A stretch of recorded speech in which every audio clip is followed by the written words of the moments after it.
जय हिंद दोस्तों, नमस्ते दोस्तों। आप लोगों का NIS का क्लास चल रहा है, पता है सबको, ठीक है। और अब तक हमने कई सारे चैप्टर्स कर लिए हैं और ये क्लास जो है, जितने चैप्टर्स हमने किए हैं, ठीक है, ये सारे आपको डू स्टडी के प्लेटफॉर्म पे मिल जाएंगे यूट्यूब चैनल पे, ठीक है। आज जो हम बात करने वाले हैं जिस विषय के बारे में, ठीक है, वो भी बहुत ज्यादा इंपॉर्टेंट है। आपातकालीन प्रावधान, जो संविधान में हमारे आपातकालीन प्रावधान किए गए हैं, उसके बारे में आज हम जानेंगे, ठीक है। अच्छा, मैं बार बार एक चीज कहता हूं कि जब भी कोई टॉपिक हो ना, तो एक तार्किक क्वेश्चन होना चाहिए कि भाई आपातकालीन प्रावधान है क्या चीज, इसकी जरूरत क्यों है, ठीक है, और क्यों रखा गया है संविधान में। अगर नहीं रखा जाता तो क्या आफत आ जाती, संविधान निर्माताओं ने क्यों इसको संविधान में जगह दिया, ठीक है। तो इस सारे सवालों का जवाब हम आज इस क्लास में समझेंगे और समझ के यदि आप पढ़ते हैं ना, तो आपको हमेशा के लिए वो याद हो जाता है, ठीक है। तो सबसे पहला जो ये हेडिंग है, आपातकालीन। आपातकालीन का मतलब क्या होता है? आप हॉस्पिटल में भी जाते होंगे तो वहां पे लिखा होता है आपातकालीन, इमरजेंसी। इमरजेंसी का मतलब क्या होता है कि जब आपके जीवन पे बनाए, जब आपके अस्तित्व पे बनाए, ठीक है, ऐसी समस्या उत्पन्न हो जाए, ऐसी बाधा उत्पन्न हो जाए, ऐसी प्रॉब्लम खड़ी हो जाए, ठीक है, जिससे उबरने के लिए एक शॉर्टकट नहीं, एक केंद्र, मतलब शक्तिशाली रूप से आपको मजबूत होना पड़ेगा। जैसे मान लीजिए आपके परिजन का अगर तबीयत खराब हो जाता है, बहुत सीरियस हो जाता है, तो क्या आप मजबूत होते हैं कि एकदम ढुल पड़ जाते हैं? नहीं, आपको मजबूत होना पड़ेगा, वहां पे आपको मजबूती दिखानी पड़ेगी वहां पे, ठीक है। इसी तरह से जब भी हमारे देश पर, ठीक है, किसी भी तरह की समस्या आती है, किसी भी तरह की बाधा आती है, या किसी तरह की ऐसी प्रॉब्लम आ जाती है जिससे भारत के अस्तित्व पे सवाल खड़ा हो जाए, भारत अपने अस्तित्व खोने की स्थिति में आ जाए, तो ऐसी स्थिति में सारी पावर को एक जगह पे इकट्ठा कर दिया जाता है, ठीक है। तो आज यही हम समझेंगे कि कैसे और किस किस प्रावधान में ये, किस किस आर्टिकल में, संविधान के किस किस आर्टिकल में ये किया जाता है और किस किस तरह की समस्याएं आती हैं, ठीक है, और उससे निपटने के लिए क्या क्या प्रावधान किए गए हैं, ठीक है। तो आपको ये समझ में आ गया कि आपातकालीन क्या होता है, ठीक है। चलिए, मैंने आपको बताया सबसे पहले कि आपातकालीन का क्या अर्थ है, ये आपको समझ में आ गया। और दूसरा चीज कि संविधान निर्माताओं ने आपातकाल का जो प्रावधान है उसे संविधान में क्यों रखा, ठीक है, और वो जो प्रावधान है, वो जो आर्टिकल्स हैं, उसके क्या क्या असर होते हैं जब वो लागू होते हैं। क्या भारत में इस तरह के जो आर्टिकल्स हैं वो लागू हुए हैं कि नहीं हुए हैं? अगर हुए हैं तो कब हुए हैं, किस स्थिति में हुए हैं, इस सारी चीजों का हम आज समझने वाले हैं, ठीक है। तो चलिए अगला देखते हैं। सबसे पहला, आपातकाल कब और क्यों लगता है, क्यों लगाया जाता है आपातकाल, ठीक है। भारत में इमरजेंसी क्यों लगेगी, ठीक है, क्या जरूरत है इमरजेंसी लगाने की? तो सबसे पहला चीज है कि यदि युद्ध या बाह्य आक्रमण का खतरा आ जाए, ठीक है, भारत पे, या बाह्य युद्ध या आक्रमण, जैसे अभी भारत और पाकिस्तान की लड़ाई शुरू हुई थी, हालांकि अभी आपातकाल घोषित नहीं हुआ था क्योंकि ये घोषित युद्ध नहीं था, ठीक है, दोनों तरफ से घोषणा नहीं हुई थी सरकारी रूप से, ठीक है, जो प्रशासन की तरफ से होती है वो घोषित नहीं हुई थी। अगर घोषित हो जाती तो भारत में आपातकाल लग जाता और आप भी इसे एक तरह से अनुभव कर पाते कि आपातकाल लगता है तो क्या क्या होता है, ठीक है। लेकिन ये आपातकाल लगा नहीं। तो जब घोषित युद्ध होता है, चाहे बाह्य आक्रमण हो जाता है या आंतरिक भारत के अंदर ही सशस्त्र विद्रोह हो जाए, हथियार के साथ विद्रोह हो जाए, तो वहां पे भारत क्या करेगा? इन सब से निपटने के लिए आपातकाल लगा देता है, ठीक है। और ये कौन लगाता है, कैसे लगता है, इसके बारे में हम आगे देखेंगे। दूसरा जो होता है, दूसरा जो प्रकार है, अच्छा एक चीज और मैं यहां बता दूं, ये जो आपातकाल लगता है ना, युद्ध और बाह्य आक्रमण के समय में जो आपातकाल लगता है, वो संविधान के आर्टिकल 352 के तहत लगता है। ठीक है, तो ये आपको ध्यान में रखना है, ये आपको याद रखना है कि आर्टिकल 352 के तहत जब भी युद्ध की संभावना बनेगी या बाह्य आक्रमण की संभावना बनेगी या सशस्त्र विद्रोह भारत में हो जाएगा, ठीक है, तो वहां पे 352 के तहत क्या लग जाएगा? आपातकाल लग जाएगा। ठीक है, दूसरा तरीका है आपातकाल लगने का, यह है राज्य में संवैधानिक तंत्र के विफल हो जाने पे। जैसे कोई राज्य सरकार है और राज्य सरकार जो है वो अपने शासन प्रशासन को सही से नहीं कर पा रहा। जैसे मान लो कि महाराष्ट्र है या अभी उदाहरण ले लो मणिपुर है, मणिपुर में इस समय बहुत विद्रोह हुआ था, बहुत दंगे हुए, तो वहां की जो राज्य व्यवस्था थी, जो राज्य था, राज्य की जो सरकार थी, उस चीज को कंट्रोल नहीं कर पा रही थी। ठीक है, और वहां के जो विधायक हैं, जो ये हैं, वो टूट बिखर रहे हैं, इधर उधर हो रहे हैं। तो ऐसी स्थिति में जब प्रशासन की बागडोर वो संभाल नहीं पाता, वहां की राज्य सरकार संभाल नहीं पाती है, उनके हाथों से ऊपर की बात हो जाती है, तो वहां पे क्या लग जाता है? ये आर्टिकल 356 के तहत आपातकाल लागू कर दिया जाता है। ठीक है, लेकिन जब 356 लागू होगा ना, तो वहां के राज्य पर ही लागू होगा, वो पूरे देश पे लागू नहीं होगा। ठीक है, लेकिन अगर 352 के तहत आपातकाल लगता है तो वो पूरे देश पे लागू हो जाएगा, वो किसी एक भारत के किसी एक भाग पे नहीं होगा। जैसे मान लो जब बाहर से युद्ध होगा, चाहे भारत में सशस्त्र विद्रोह हो गया, हर राज्य में हो गया, तो यहां पे 352 लग गया। लेकिन राज्य के किसी सीमित एरिया में विद्रोह हो रहा है, ठीक है, राज्य के किसी सीमित इलाके में, जैसे उत्तर प्रदेश में हो रहा है, किसी इलाके में उत्तर प्रदेश की सरकार उसे संभाल नहीं पा रही है, ठीक है, या पंजाब में कहीं हो रहा है विद्रोह और पंजाब की सरकार उसे संभाल नहीं पा रही है, उनके हाथ से बाहर की बात हो जाती है, तो वहां पे 356 के तहत क्या लग जाएगा?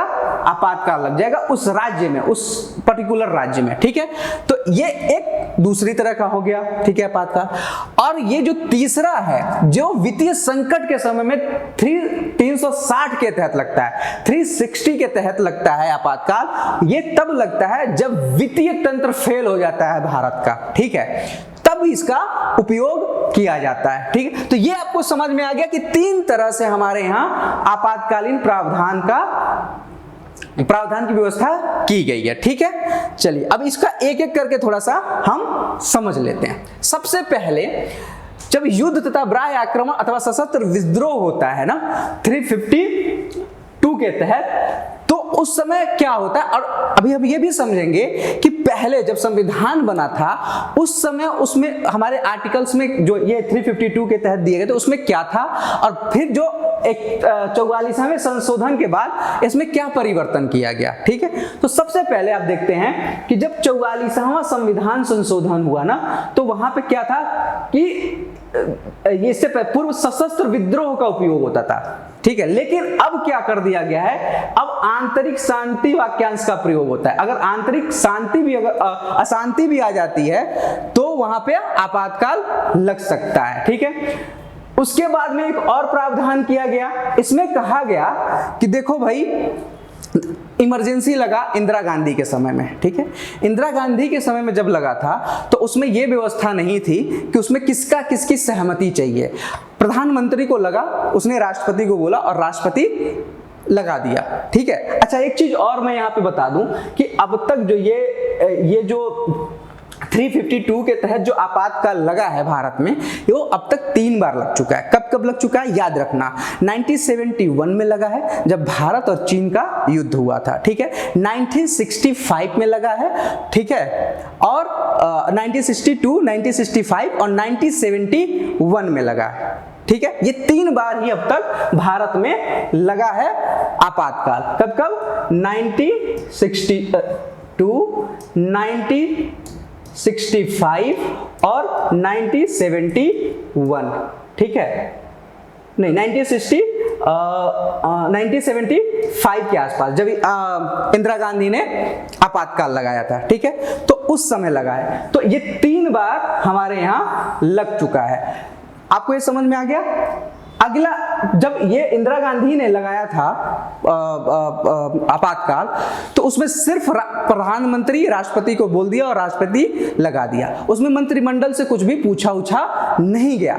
तो 44वें संविधान संशोधन के द्वारा इसमें एक ऐसी व्यवस्था कर दी गई कि देखो भाई, जब तक वहां का जो मंत्रिमंडल है वो लिखित रूप में सिफारिश नहीं करेगा राष्ट्रपति को, तब तक आप आपातकाल नहीं लगा सकते। तो मंत्रिमंडल जो है, जो कैबिनेट मंत्रियों का है ना, कैबिनेट मिनिस्ट्री जो है, जो वो लिखित में सिफारिश करेगा तभी जाके आपातकाल लग सकता है। ये 44वें संशोधन के बाद व्यवस्था कर दी गई है। ठीक है, संकटकालीन, जब संकटकालीन की घोषणा हो जाती है, मान लो इमरजेंसी की घोषणा हो गई भारत में, ठीक है, तो इसकी स्वीकृति, मान लो राष्ट्रपति ने कह दिया कि भाई आज से भारत में आपातकाल लग गया, ठीक है, तो इसकी स्वीकृति जो है 1 महीने के अंदर किससे होनी चाहिए? संसद से होनी चाहिए। और संसद का मतलब क्या है? लोकसभा।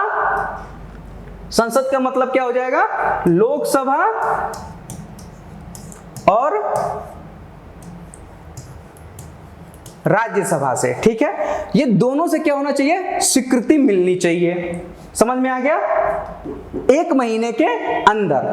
अच्छा, मान लो लोकसभा भंग हो गई हो, लोकसभा मतलब है ही नहीं, लोकसभा सेशन में नहीं है, तब किसकी स्वीकृति चाहिए? तो उसके लिए प्रावधान क्या किया गया है कि देखो, अगर लोकसभा भंग हो गई है तो राज्यसभा की स्वीकृति आवश्यक है, क्योंकि राज्यसभा जो है ना वो कभी भंग नहीं होती। राज्यसभा, इसके बारे में हम पढ़ेंगे, लोकसभा और राज्यसभा जब हम संसद के बारे में पढ़ेंगे तो संसद के बारे में हम डिटेल में इसके बारे में पढ़ेंगे। बस इतना समझो कि राज्यसभा कभी भंग नहीं होती, राज्यसभा की स्वीकृति होनी चाहिए। अगर लोकसभा नहीं सेशन में है तो 1 महीना के अंदर किसका चाहिए? किसकी स्वीकृति चाहिए? राज्यसभा की स्वीकृति चाहिए। अगर राज्यसभा स्वीकृति दे देता है तो क्या होगा? आपातकाल लागू हो जाएगा, 1 महीना के बाद भी वो जारी रहेगा। ठीक है, अच्छा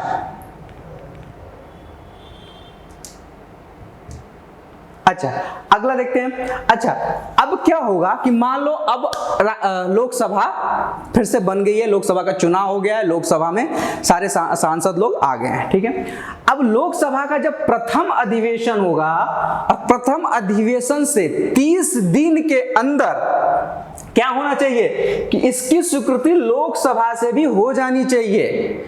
जो लोकसभा है वो भी इसकी स्वीकृति दे देगा कि भाई हाँ ठीक है, ये जो आपातकाल लगा है ना ये सही लगा है, तो वो लागू रहेगा। और अगर नहीं दिया स्वीकृति तो क्या होगा? वो खत्म हो जाएगा। तो अगर वो स्वीकृति दे देता है तो 6 महीने के लिए फिर से ये लागू हो जाएगा। ठीक है, और स्वीकृति कितने के बहुमत से देना है? तो स्वीकृति जो मिलनी चाहिए संसद की, यानी राज्यसभा की और लोकसभा की, दोनों की, वो 2/3 मिलनी चाहिए, 2/3 बहुमत से वो स्वीकृति मिलनी चाहिए, तभी ये लागू होगा। नहीं तो देखो कितना कठोर व्यवस्था किया गया है कि ताकि कोई भी मनमानी ना कर पाए, सब पे एक बैलेंस रखा गया है कि ऐसा नहीं कि अब देखोगे आपातकाल लगाने का राष्ट्रपति को दिया है, राष्ट्रपति को तो दिया है, लेकिन राष्ट्रपति अपने मन से नहीं लगा सकता। वो कब लगाएगा? मंत्रिमंडल जब कहेगा लिखित रूप में, तभी लगा सकते हैं। चलो ठीक है, मंत्रिमंडल और राष्ट्रपति ने दोनों ने लगवा दिया, मान लो लगवा दिया, लेकिन अब क्या होगा कि भाई लोकसभा और राज्यसभा भी इसको स्वीकृति दे दे तभी लागू रहेगा, नहीं तो नहीं रहेगा। अब देखो कितना लेयर बनाया गया है। चलो ठीक है, अगर लोकसभा उस समय नहीं है, मान लो भंग हो गई है, क्योंकि प्रधानमंत्री हो सकता है कि लोकसभा भंग कर दे, ठीक है, और राष्ट्रपति शासन राष्ट्रपति जो है वो आपातकाल लगा दे पावर के लिए, तो नहीं, अब क्या करना है भैया? राज्यसभा से स्वीकृति दिलाओ। ठीक है, लोकसभा नहीं, लेकिन राज्यसभा तो है, राज्यसभा देगा स्वीकृति। देखो कितना अच्छा ठीक है, ये हो गया। अब लोकसभा का जब प्रथम अधिवेशन हो जाएगा उसके 30 दिन के बाद अंदर आपको लोकसभा से दिलवाना पड़ेगा, और लोकसभा जब दे देगा तभी 6 महीने तक लागू होगा। और उसके बाद, इस सब के बाद 2/3 बहुमत से ये सारी चीजें पारित होनी चाहिए, ये प्रस्तावित होनी चाहिए, तभी ये आगे लागू रहेगा। अब अगर मान लो सारी चीजें सही हो गई हैं, देश में किसी प्रकार का कोई दंगा नहीं है, किसी प्रकार का कोई आक्रमण का खतरा नहीं है, तब तब क्या होगा, लोकसभा जो है साधारण बहुमत से इसे समाप्त करने के लिए क्या कर सकती है, पारित कर सकती है, प्रस्ताव दे सकती है, या राष्ट्रपति स्वयं घोषणा करके इसको खत्म कर सकता है। समझ गए? तो ये हो गया आपका पूरा डिटेल जब 352 के तहत जब आपातकाल लगता है। ठीक है, ये समझ गए। अब देखो, एक आपातकाल के बारे में एक तरह से और उदाहरण से मैं समझा देता हूं। जैसे मान लो गांव में क्या है, 4 भाई हैं, ठीक है, उनके एक पिताजी हैं। वो जो पिताजी हैं उनको मान लो राष्ट्रपति हैं, ठीक है, उसमें से एक भाई को मान लो प्रधानमंत्री हैं और बाकी जो है 3 को मान लो कैबिनेट है, मंत्रिमंडल है। ठीक है, अब हुआ ये कि जमीन को लेके मान लो उनके पास एक जमीन है और वो जमीन को मान लो भारत है, उसमें कोई दूसरा जो है घुसपैठ करने लगा। जब घुसपैठ करने लगा, और ये क्या है, ये तीनों जो चारों हैं वो अलग अलग हैं, अलग अलग एरिया में हैं, अलग अलग पावर में हैं, ठीक है। लेकिन जब ये बाहरी लोग जब आएंगे तो क्या होगा कि ये सारे लोग एक हो जाएंगे, एकजुट होकर क्या करेंगे, उस बाहरी खतरे का सामना करेंगे। तो जब एकजुट होने के लिए क्या करना पड़ेगा, पावर को सेंट्रलाइज, मतलब एक व्यक्ति के अंदर में सारी पावर को एक्युमुलेट करना पड़ेगा, सेंट्रलाइज करना पड़ेगा। और जब आपातकाल लगता है तो सारे पावर जो हैं कहां एकत्रित हो जाते हैं, कहां सेंट्रलाइज हो जाते हैं, सेंटर में, केंद्र में एकत्रित हो जाते हैं। राज्य का सारी चीजें खत्म कर दी जाती हैं, ठीक है, तो सारी चीजें आ जाती हैं केंद्र के पास। ठीक है, अब हम इसका थोड़ा प्रभाव पढ़ लेते हैं कि अगर आपातकाल लगता है तो उसका क्या क्या प्रभाव पड़ता है, तभी तो समझ में आएगा कि अगर ये क्यों इतना इंपॉर्टेंट है। ठीक है, अगर मान लो आपातकाल लागू हो गया तो सबसे पहले क्या होगा, संघीय संविधान का स्वरूप क्या हो जाएगा, एकात्मक हो जाएगा। संघीय और एकात्मक के बारे में मैंने चैप्टर 8 में बहुत अच्छे से समझाया हुआ है। ठीक है, आप एक बार उसको देखिए, समझिए, और नहीं समझ में आए तो फिर से कमेंट कर दीजिएगा, दोबारा बना देंगे, दोबारा समझा देंगे। ठीक है, तो संघीय जो संविधान है ना वो बदल जाता है एकात्मक। अब सोचो संविधान निर्माताओं ने क्यों एकात्मक लक्षण को भी रखा होगा संविधान में, इसीलिए कि जब आपातकाल लगेगा तो संघीय संविधान जो है एकात्मक रूप में परिवर्तित हो जाएगा और पावर एक जगह पे आ जाएगी। तब हम देश की बाहर जो खतरे आ रहे हैं देश के ऊपर, उससे हम लड़ पाएंगे। तो जैसे ये 352 लागू होगा, भारत का जो संघीय संविधान है वो एकात्मक रूप में बदल जाएगा, यूनिटरी हो जाएगा। ठीक है, सारा पावर सेंटर के पास आ जाएगा। समझ गए? दूसरा चीज क्या बदलाव होगा, दूसरा ये होगा कि राज्य अपनी कार्य शक्ति का उपयोग केंद्र सरकार के निर्देश से करेगी। अब जैसे ये संघीय संविधान एकात्मक हो गया, मतलब सारा पावर आ गया, तो राज्य के पावर खत्म हो जाएंगे ना, खत्म नहीं होंगे, लेकिन राज्य जो है किसके हिसाब से काम करने लगेगा, केंद्र के हिसाब से काम करने लगेगा। तभी तो खतरे से, मान लो भारत पाकिस्तान का अगर युद्ध हो जाए और सारे राज्य अपने अपने हिसाब से काम करें, केंद्र सरकार की बातें न माने, तो फिर कैसे हम उस खतरे से निपटेंगे। अभी देखो कितना मॉक ड्रिल हुआ है पूरे भारत में, हर राज्य ने मॉक ड्रिल किया है। किसके निर्देश पे किया था? भारत की जो सरकार है, संघ सरकार है, केंद्र सरकार है, उसी के निर्देश पे तो मॉक ड्रिल होता था, ब्लैकआउट होता था, उसी के निर्देश पे तो करते थे ना। तो क्यों?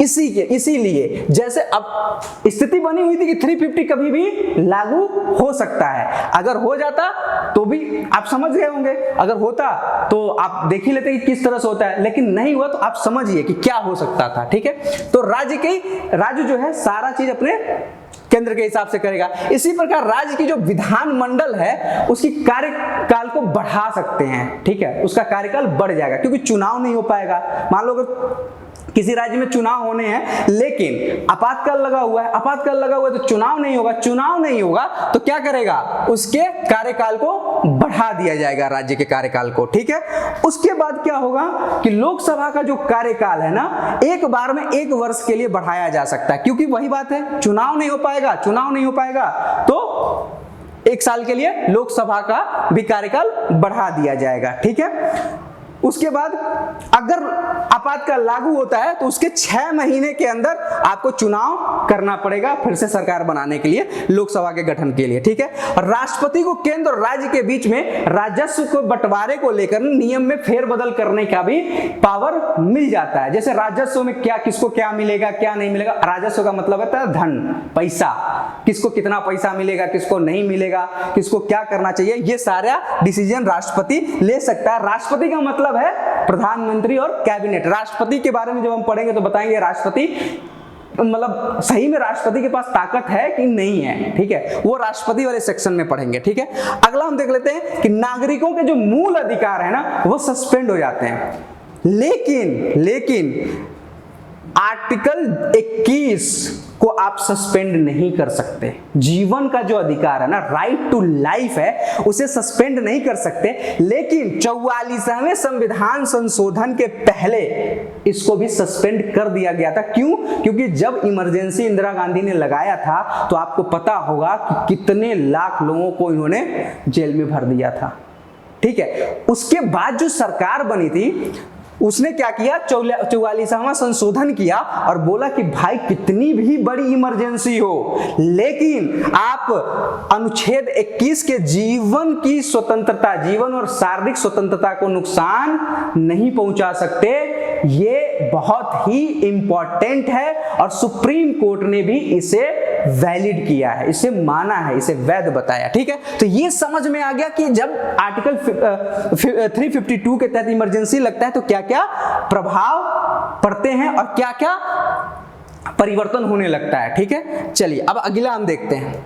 अगला हम देख लेते हैं कि राज्य की जब संवैधानिक तंत्र विफल होता है, राज्य की जब सरकार सही से सरकार चलाने में विफल हो जाती है तो क्या होता है, और ये लगता है आर्टिकल 356 के तहत, ठीक है। इसमें क्या होगा कि जब भी 356 लागू होगा, ठीक है, जब भी जैसे मान लो आपको मतलब दो लोग हैं या मैंने आपको कोई काम सौंपा, राज्य सरकार चलाना तो एक काम होता है। मान लो आप सरकार चला रहे हो या मान लो आपको मैंने कोई एक काम दिया कि चलो आप आज खाना बनाओ, ठीक है। आपने कहा कि ठीक है हम खाना बनाते हैं। आपने खाना बनाया, एक दिन खराब बनाया, दूसरे दिन भी खराब बनाया, तीसरे दिन भी, तो मैं क्या कहूंगा, अरे यार तुम हर दिन खराब खाना बना रहे हो, चलो हटो यार आज से मैं बनाऊंगा खाना।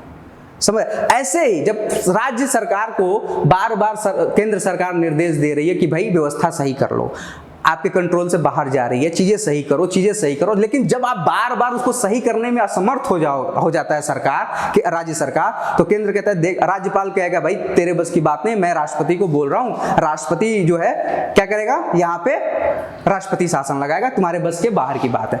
तो जब ऐसी चीजें हो जाती हैं कि जब उसका राज्य का शासन तंत्र बिल्कुल विफल हो जाता है तो वहां पे 356 के तहत क्या लग जाएगा, राष्ट्रपति शासन लग जाएगा। जैसे राष्ट्रपति शासन लगेगा तो ये कब लगता है, जब राज्यपाल जो है रिपोर्ट देता है, राज्यपाल इसके लिए अनुमोदन करेगा, राज्यपाल इसके लिए सिफारिश करेगा कि जी अब इन लोगों के बस की बात नहीं है, आप राष्ट्रपति शासन लगा दो, ठीक है। तो राष्ट्रपति क्या करेगा, वहां पे राज्य में आपातकाल की घोषणा कर देगा, ठीक है। समझ गए कि कब लगता है राज्य में आपातकाल। चलो दूसरा क्या है कि जब राष्ट्रपति घोषणा कर देगा तो वो कब तक लागू रहेगा, 2 माह तक लागू रह सकता है। लेकिन अगर इससे ज्यादा अगर आप लागू करवाना चाहते हो तो क्या होगा, संसद के दोनों सदनों से, ठीक है, इसका पारित होना चाहिए, प्रस्ताव पारित होना चाहिए कि हाँ जी ठीक है, आपने जो आपातकाल लगाया है ना राज्य में वो वैलिड लगाया, सही है, वहां की जो राजतंत्र है वो विफल हो गया था तो आपने लगा दिया। लेकिन अगर 2 महीने के बाद यहां से अनुमोदन संसद से नहीं मिलता है तो आप वो इनवैलिड हो जाएगा, वो नहीं लग सकता। चलो ठीक है, मान लो लोकसभा काम नहीं कर रही है, भंग है या सत्र नहीं चल रहा, ऐसा कुछ भी अगर है तो क्या होना चाहिए, राज्यसभा से पास होना चाहिए 2/3 से। अगर राज्यसभा पास कर देती है तो क्या होगा, 6 महीने तक ये लागू रहेगा, ठीक है। और अगर लोकसभा और राज्यसभा दोनों इसे पास कर देते हैं, ठीक है, तो क्या होगा, तब तो 6 महीने रहेगा ही। और अधिवेशन के 30 दिन के अंदर, जैसे मान लो लोकसभा अधिवेशन में आ गई, लोकसभा का चुनाव हो गया या सत्र नहीं चल रहा था, चलने लगा, तो 30 दिन के अंदर क्या होना चाहिए, इसको लोकसभा से भी पारित होना चाहिए, ठीक है। और 42वें संविधान संशोधन के 1976 के बाद इसको 6 महीने से बढ़ाकर 1 वर्ष कर दिया गया कि ठीक है 1 वर्ष तक आप लगा सकते हैं, और 1 वर्ष कर करके वो 3 बार बढ़ा सकता है, और 3 वर्ष तक किसी भी राज्य में राष्ट्रपति शासन लग सकता है। समझ गए? ठीक है। अब एक बार एक क्वेश्चन आ जाता है कि सबसे पहले किस राज्य में राष्ट्रपति शासन लगा था? तो भाई सबसे पहले लगा था पंजाब में 1957 में, ठीक है। उसके बाद अब तक तो कई जगहों पर राष्ट्रपति शासन लग चुका है। मोरारजी देसाई के ही समय में 9 राज्यों में राष्ट्रपति शासन लगा हुआ था, ठीक है। तो ये हो गया राज्य की बात कि भाई राज्य में अगर तंत्र विफल होता है, वहां की प्रशासनिक व्यवस्था विफल होती है, या वहां पे अशांति होता है, विद्रोह होता है, या किसी प्रकार की ऐसी घटना होती है जिससे राज्यपाल को लगता है कि ये अब यहाँ के शासन व्यवस्था यहाँ के सरकार के हाथ में नहीं है, वो नहीं कर पाएंगे सही, तो राष्ट्रपति को दे दिया जाता है कि भाई आप यहाँ पे राष्ट्रपति शासन लगाओ। 356 के तहत राष्ट्रपति शासन। अगला देख लेते हैं। अगला ये देख लेते हैं कि अगर राष्ट्रपति शासन राज्य में लगता है तो क्या होगा। राष्ट्रपति शासन राज्य में लगता है तो संबंधित राज्य पर ही इसका प्रभाव रहेगा और किसी भी प्रभाव नहीं। ऐसा है कि जैसे मान लो पंजाब में लग गया राष्ट्रपति शासन तो उसका प्रभाव सिर्फ पंजाब में रहेगा। अभी मणिपुर में लगा हुआ है राष्ट्रपति शासन, ठीक है, तो वहां सिर्फ मणिपुर में रहेगा। या महाराष्ट्र में लग गया राष्ट्रपति शासन तो सिर्फ महाराष्ट्र में रहेगा, हर जगह नहीं। ऐसा नहीं कि पूरे भारत में लग जाएगा, सिर्फ उस पर्टिकुलर स्टेट में राष्ट्रपति शासन का जो है वो प्रभाव रहेगा, उसका इफेक्ट रहेगा, ठीक है। विधानसभा का भंग और राज्य की कार्यपालिका की शक्ति किसमें चली जाती है? राष्ट्रपति में। विधानसभा वहां का भंग हो जाएगा। अब विधानसभा भंग होने का मतलब क्या है कि दोबारा से इलेक्शन होगा, और इलेक्शन नहीं होता है तो जो सरकार जो पार्टी, ठीक है, बहुमत जुटाने में सक्षम होगी। जब पार्टी सिस्टम पढ़ेंगे ना तब ये सब हम डिस्कस करेंगे कैसे बहुमत जुटाया जाता है। बस यहाँ ये समझो कि जब जो जैसे मान लो कि योगी जी की सरकार है, ठीक है, योगी जी की सरकार क्या हुई कि वो अपना विश्वास खो बैठी है विधानसभा में, ठीक है, और उनके पास विधायक नहीं है जिससे वो बहुमत साबित कर सके। एक बार उदाहरण के लिए, ठीक है, अब क्या होगा, या तो विधानसभा भंग हो जाएगा जब किसी के पास बहुमत नहीं रहेगा तो, ठीक है, या उसको आमंत्रित किया जाएगा जो फ्लोर टेस्ट में कहे कि भाई मैं बहुमत साबित कर दूंगा, ठीक है। मान लो अखिलेश जी ने कह दिया कि भाई मैं बहुमत साबित कर दूंगा, तो अखिलेश जी को बुलाया जाएगा, बोलेगा भाई फ्लोर टेस्ट पे बताओ कि आपके पास बहुमत है। अगर वो साबित कर देते हैं कि बहुमत है तो फिर से सरकार उनकी बहाल हो जाएगी। अगर नहीं कर पाते हैं तो फिर क्या होगा? इलेक्शन होगा, ठीक है। तो विधानसभा भंग हो जाता है। जब विधानसभा भंग हो जाएगा तो वहां की जितनी कार्यपालिका शक्ति है वो राष्ट्रपति में निहित हो जाती है। मतलब जितने एक्सिक्यूटिव पावर है ना, ठीक है, वो सारे राष्ट्रपति के पास आ जाते हैं। और राष्ट्रपति किसके परामर्श पे वहां पे शासन करेगी, किसके परामर्श पे उस शक्तियों का उपयोग करेगी? केंद्र सरकार। और जो प्रधानमंत्री होंगे और जो उनका मंत्री परिषद होगा उसके हिसाब से वहां पे शासन प्रशासन किया जाएगा। राज्यपाल अपनी प्रशासनिक शक्तियों का उपयोग केंद्र सरकार के आदेश और निर्देश पे। अब मान लो वहां पे मुख्यमंत्री नहीं है, राष्ट्रपति बैठे हुए हैं दिल्ली में, प्रधानमंत्री बैठे हुए हैं दिल्ली में, तो कौन चलाएगा सरकार वहां का? राज्यपाल चलाएगा, ठीक है, राज्यपाल चलाएगा। लेकिन मन मर्जी नहीं चलाएगा, यहां से उसको निर्देश मिलेगा। किससे? केंद्र सरकार से, राष्ट्रपति से निर्देश मिलेगा कि भाई आप इस तरह ये चीज लागू करो वहां पे। तो राज्यपाल जो है वहां पे वो सारी चीजें लागू कर देगा। उनके आदेशों का पालन करने के लिए बाध्य है राज्यपाल, ठीक है, वो अपने मन से नहीं कर सकता, ठीक है।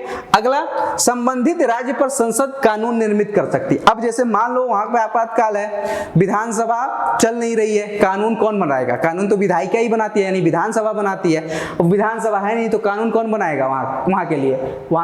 अब वहां पे जो कानून बनाएगा वो संसद कानून बना सकती है उस पर्टिकुलर राज्य के लिए जिस पर ये 356 लागू हो रखा है, ठीक है। तो आप देख रहे हो कि किस तरह से यहाँ पे भी किया जा रहा है। जैसे विधानसभा, मैंने आप एक काम करिए, ये संघात्मक और एकात्मक वाला मेरा वीडियो जरूर देख लीजिएगा ताकि तब ये आपको थोड़ा और अच्छे से समझ में आ जाएगा। राज्य पर केंद्र सरकार का नियंत्रण हो जाता है। राज्य पर राज्यपाल किसके हिसाब से काम करने लगता है? केंद्र सरकार के। तो राज्य पे किसका हो जाएगा? केंद्र सरकार का नियंत्रण हो जाएगा। और एक क्वेश्चन बार बार आता है, आपसे भी सवाल पूछ सकता है एग्जाम में, ये थोड़ा सा एनालिटिकल है, थोड़ा सोचने वाला है और आपको इस पे सोचना चाहिए। मैंने इतना सारा कुछ बताया है तो इस पे आपको थोड़ा सा सोचना है और उसको लिखना है। देखो भाई, प्रैक्टिस करोगे तभी कुछ होगा। करत करत अभ्यास से जड़मति होत सुजान, रसरी आवत जात के सील पे बनत निशान। भाई अभ्यास करोगे, जितना करोगे लिखने का, उसी से ही आप एग्जामिनेशन में लिख पाओगे और सफल हो पाओगे। ठीक है, तो इसका अभ्यास करो। एक क्वेश्चन है, क्या 356 केंद्र सरकार के हाथ में एक हथियार है जिसका उपयोग राज्य के विरुद्ध किया जा रहा है? आप इस पे एक प्रोजेक्ट फाइल बना लो या एक आप सोचो, इसको लिखो या थोड़ा सा सर्च करो। ठीक है, मैंने इतना कुछ बताया है, इसमें क्या समझ में आया उसके हिसाब से आप इसका आंसर लिखो। बाद में किसी क्लास में मैं इसको समझा दूंगा। ठीक है, आगे बढ़ते हैं। अगला देखो बच्चों, ये है वित्तीय संकट। 360 के तहत लगता है। अब तक भारत में वित्तीय संकट लगा नहीं है, हालांकि 1991 में हालात ऐसे उत्पन्न हो गए थे कि लग रहा था कि ये 360 आर्टिकल लागू कर दिया जाएगा, लेकिन लागू नहीं किया गया। वहां पे क्या किया गया?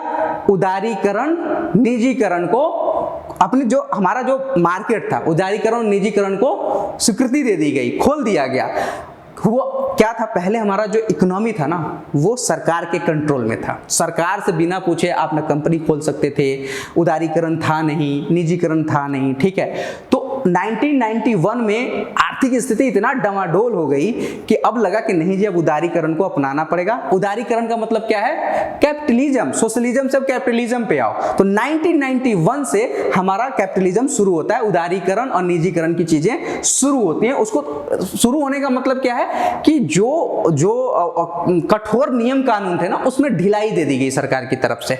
ठीक है, इजी टू बिजनेस कर दिया गया कि ठीक है, आपका जितने नियम कानून है इसको थोड़ा सा ढीला कर देते हैं और इजी टू बिजनेस कर दिया जाए, ताकि लोग अधिक से अधिक बिजनेस में आ सकें और बाहर की जो कंपनियां हैं वो भारत में आके अपना प्रोडक्ट बना सके, कारखाने खोल सके, लोगों को रोजगार दे सके। ठीक है, तो हालांकि ये लगा नहीं, अभी तक भारत में लगा नहीं है। ठीक है, लगने की संभावना 1991 में बन गई थी। ठीक है, अब अगर 360 लागू होता है तो क्या होगा?